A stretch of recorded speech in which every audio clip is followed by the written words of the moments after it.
गुरु प्रकाश BJP के राष्ट्रीय प्रवक्ता हैं, वो हमारे साथ जुड़ गए हैं। गुरु, 33-33 बराबर की टक्कर हिमाचल में खुशखबरी की तरह देखेंगे। थोड़ी सांसें अटक गई, रिवाज आप बदलने चले थे, थोड़ा बदलाव दिख भी रहा है पर पूरा बदलाव नहीं हो पाया। संदीप जी, कांग्रेस की तैयारी क्या थी हिमाचल में? राहुल जी ने कितनी रैलियां की थी, सोनिया जी ने कितनी रैलियां की थी।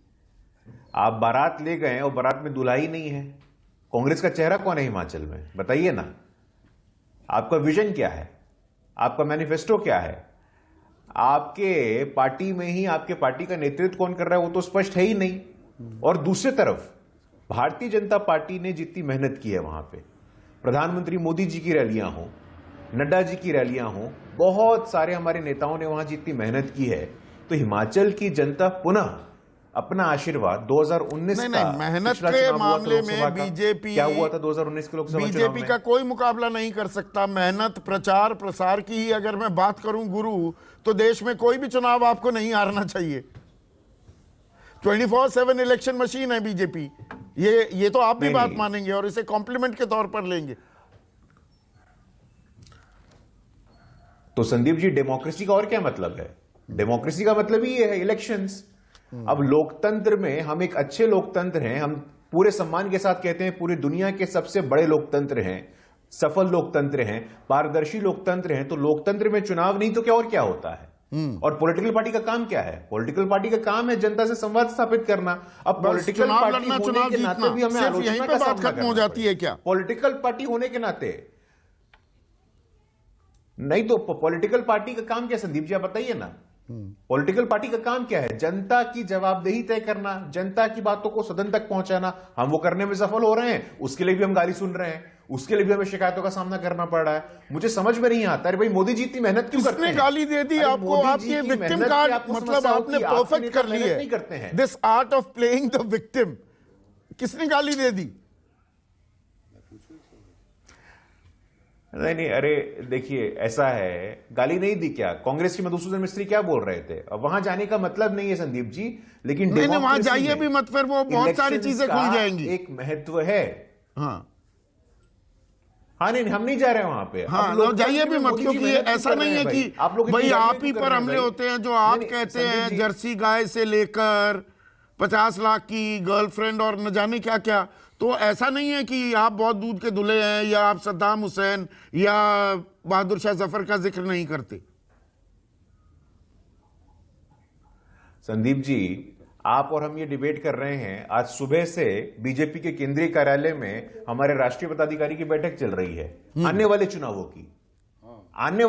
की। तो मेहनत आज से शुरू हो गई है। हम एग्जिट पोल पे चर्चा कर रहे हैं, लेकिन अगले वर्ष में जो 12-13 चुनाव होने वाले हैं, हम उसकी रणनीति आज से बना रहे हैं।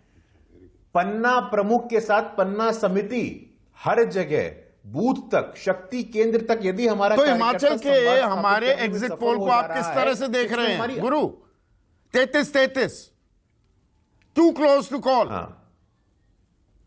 नहीं, देखिए, नहीं, हिमाचल की बात करिएगा तो कुछ हिमाचल में निश्चित रूप से 33-33 का भी आंकड़ा आ रहा है, लेकिन बहुत सारे एग्जिट पोल है जो हमें वहां पे एज भी दे रहे हैं। तो अभी एग्जिट पोल पे इस आधार पे टिप्पणी करना उचित नहीं है। लेकिन गुजरात में 27 साल बाद 7वीं बार गुजरात का भी नंबर आ रहा है ना, नंबर्स आने दो, पूरी बात करेंगे। बात कर लीजिए। इतने आतुर क्यों हो रहे हैं? अभी हिमाचल के नंबर्स है, जिसके नंबर्स हैं वहीं पे बात करते हैं ना, कि भाई यहां पर रिवाज आप बदल देंगे। ये बागी फैक्टर, गुटबाजी, जो एलियन कॉन्सेप्ट है, बीजेपी अनुशासित पार्टी के तौर पर देखी जाती है। जो नहीं कह रहे गुरु प्रकाश पासवान, मैं कह देता हूं। हाँ, गुरु प्रकाश ये नहीं कह रहे हैं कि हम वहां अच्छा चुनाव लड़े, हम करीब करीब रिवाज बदलने पे आ गए। ये उनके लिए अचीवमेंट है। जिस तरीके से बागी खड़े थे, जिस तरीके की एंटी इनकम्बेंसी थी, जिस तरीके की जो टॉप लीडरशिप है हिमाचल की, उसके अंदर लड़ाई थी, उसके बाद भी अगर ये 33-33 का आंकड़ा है तो बीजेपी को इसको विक्ट्री के तौर पर देखना चाहिए। और ऑन ए लाइटर नोट, मुझे लगता है जो चार्टर्ड चलाने वाले सर्विसेज वाले लोग हैं वो बड़े खुश होंगे, क्योंकि एक चार्टर्ड रात में शिमला पहुंच जाएगा या फिर कल तक तो पहुंच ही जाएगा। क्या गुरु प्रकाश जी? कोई नेता तो पहुंच अरे जाएगा ना, नहीं, दो ये सब दो अगर आपके अदर्स खाली पुलाव है, हैं सुकेश तो जी, उसको अब मैनेज करने कोई चार्टर्ड लेके नहीं, पहुंच जाएगा। नहीं, ये सब आपके ख्याली पुलाव हैं सुकेश जी, इस पे क्या टिप्पणी करेंगे। लेकिन वोटर जो है, वोटर ही नीति निर्धारक होता है, वोटर ही सब तय करता है। आने दीजिए, 8 तारीख का इंतजार बिल्कुल, 8 तारीख का हम इंतजार करेंगे। कुछ और मेहमान जुड़ गए हैं।